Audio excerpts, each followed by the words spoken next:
Magandang araw po sa inyo, mga viewers po natin.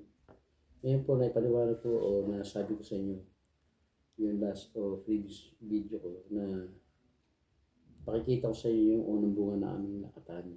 Ngayon na ito na po sa harapan natin. Ito po nung tinimbang namin, ang total po nito ay 20 kilos, 20 kilos. Ngayon po, pinakita na rin po namin yung kung paano namin pahinugin. At ngayon, ito po, nahinog na siya. Hindi po namin masyadong pinahinog kasi madali po siyang mabubulok pagka po pinuwersa po agad natin na pahinugin. Sa pamamagitan ng yung halaman na ginamit natin, Madre Cacao. Ngayon po, umabot nga po siya ng 20 kilos yung 8 piling. 8. Ngayon po, susukatin po natin yung haba para masabi namin sa inyo kung gaano kalaki ang bawat isa dito. Mahirap po kasi masyadong nahinog yung mga magugulang na. Kung mapapansin niyo po, yan. Susukatin po. May scale po tayo dala. Yan, dito na lang po sa side na to. Yan. Mula po doon hanggang dito sa may ay ang kanyang length ay 6 inches. Pero kung siya dito nyo kukunin, mas mahaba pa yan po. Siguro mga 6.5 inches. Ito po ang basis po natin na malaki po talaga siya bilang isang lakatan. Kasi po ang traditional o usual na lakatan ay yung pong turdan ay medyo maliit po. Siguro mga almost 4 inches lang po yung turdan na yan.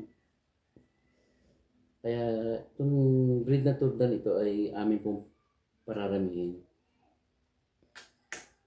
So ngayon po, ito po ay pang 4 days na 5 days bago siya nahinog ng ganito.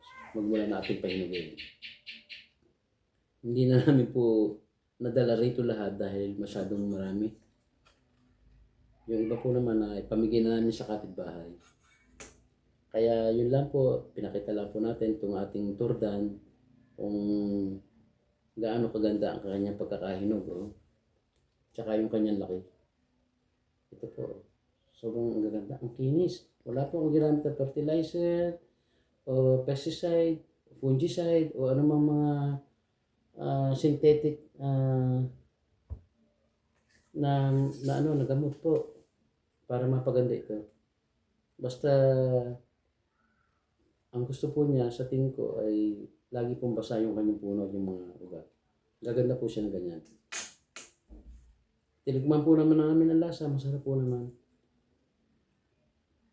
Kaya ako yung lubos na natutuwa. Pati po kami dito, pati si Mrs., mga anak ko at mga kapatid ko. Tuwa kasi yung dating turda namin kinakain ng binibili. Maliliit compare dito, sobrang liit.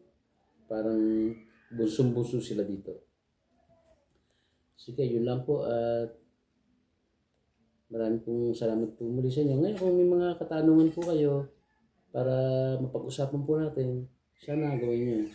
Yan nyo na lang po sa comment section para naman tayo may pag-usapan. Shoutout po ulit sa mga tigay Saki Torres. Sabi po marami nating kaibigan na naging kasamahan po natin sa trabaho.